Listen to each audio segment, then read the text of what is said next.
Hello again, everybody. Today is May 5th, and just to remind you, we are working our way through the one-year Bible.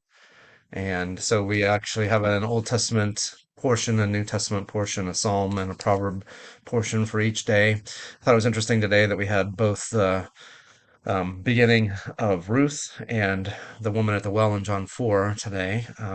Probably could find a lot of different points of comparison between them, but one of the big ones is that they're both Gentiles outside of the normal people of God, if you want to look at it that way.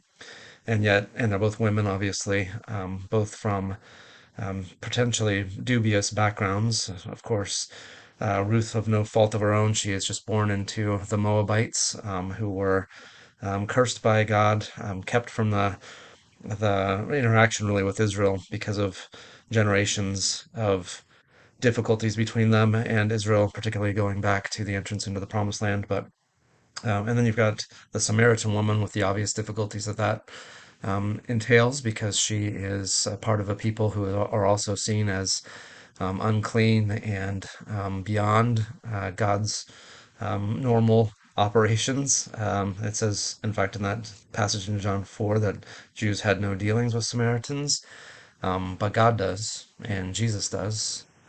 So he's overcoming barriers, obviously, with these two women in their lives. And we mentioned a day or so ago about Nicodemus and his interaction with Jesus and how he was probably the best that there is to offer in terms of our expectations, humanly speaking, about who God might interact with.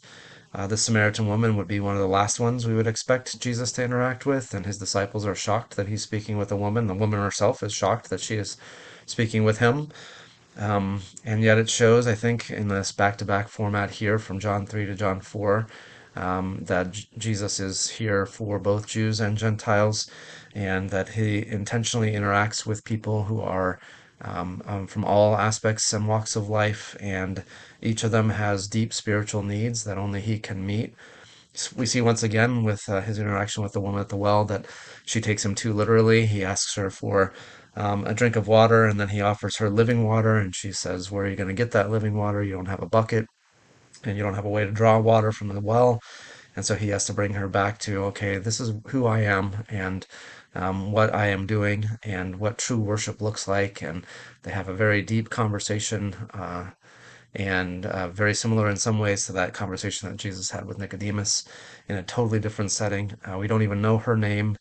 We see, though, her immediate reaction and her immediate desire to bring her neighbors from her hometown to meet Jesus as well, and the huge harvest that comes from that, and significance of that for the gospel going forward, even going into the book of Acts, the success that comes to the gospel through Samaria.